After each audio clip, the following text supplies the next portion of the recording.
My name is İnan. I'm a professor of electrical engineering at University of Portland in Portland, Oregon.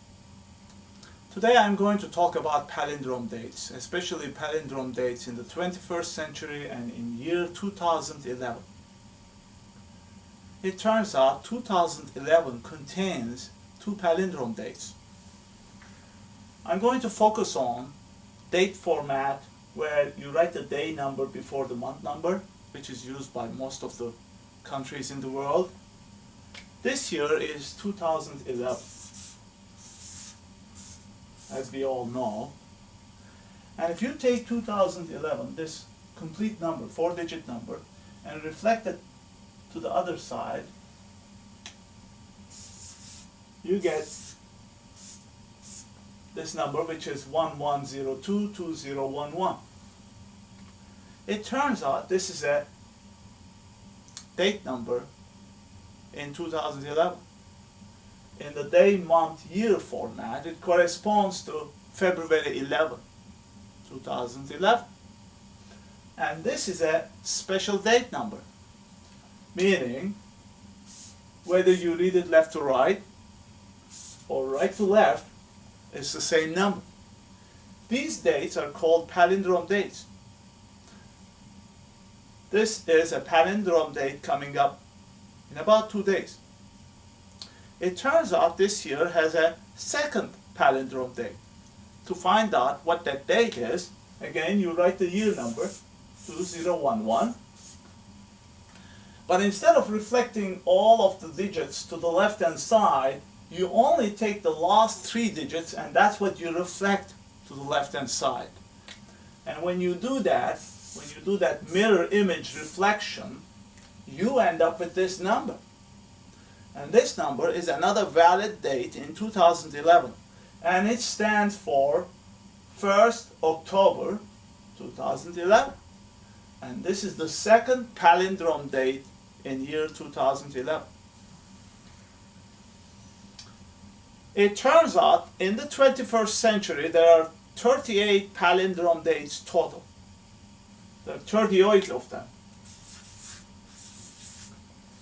Out of the 38, 29 of them have 8 digits, and the other 9 have 7 digits. Again, in the 8-digit case, you take the year number completely and reflect it to the left-hand side to find the 8-digit palindrome date. And in the 7-digit one, you take the year number, you keep the 4th digit, the 1000th digit, and you reflect the last 3 digits to the left-hand side, and that's how you find the palindrome date. Of course, not every year has palindrome dates, and especially not every year has 2 palindrome dates. This is a special year because it contains 2 of them. It turns out after 2011 there's going to be one more year in this century which will contain 2 palindrome dates, and that's going to be next year. If you take 2012 and reflect it completely to the other side, this date number here is a valid date number, and it corresponds to 21st February 2012. At the same time, if you take again 2012 and reflect only the last 3 digits to the other side, mirror image, you end up with this date number, which stands for 2nd October 2012. So not only 2011 contains 2 palindrome dates, but also 2012 is going to contain 2 palindrome dates.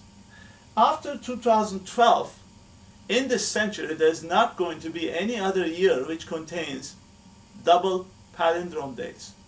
So I think we should enjoy 2011 as well as 2012 because both of these years contain double palindrome dates. Palindrome dates are fun. They're intellectual, they're very simple. Any person can find out whether a specific year has a palindrome date or not by simply starting with the year number. For example, if you are interested in year 2031, okay, what you do to find out if there's any palindrome date in 2031 or not, you first take the year number and reflect it to the left-hand side, which gives you this date number, which is 13022031. And then you ask yourself the question, is this a valid date number? It turns out it is. It is 13 February 2031. So that means, because it's a palindrome number, that means in 2031 there is this palindrome date, which is an 8-digit palindrome date. Not only that, to find out if there is any other palindrome date in 2031, again you write 2031, and in this case you reflect the last 3 digits to the left hand side, and when you do that you end up with this number. Then you ask yourself the question, is this number a valid date number? Now if you take, of course the 13 cannot be the day number, because then the month number will simply be 0. So you have to separate this 3-digit number as 1 and 30. And that cannot be a valid date number because the month number exceeds 12. Therefore, this is not a valid date number. Therefore, year 2031 will contain only one palindrome date. February 11, 2011 is approaching fast. And as I said, these palindrome dates is a great exercise. It's a brain exercise, basically. It's a fun puzzle type of, brain teaser type of exercise. It's something you can share with your friends, with your family members. It's intellectual. I'm sure you can get the attention of a lot of kids who have a little bit interest in numbers, dates, and math, and whatnot. So it's a fun topic. It is, as I said, a brain exercise. Just like our other physical exercise, we also need brain exercise. Our brain needs exercise. So for that reason, I hope that you will value this topic and share it with others. And I hope that you will have a great palindrome date, not only on February 11, 2011, just coming up, but also don't forget October 1st, 2011, which is going to be the second palindrome date in this year. Thank you, and have a great palindrome date.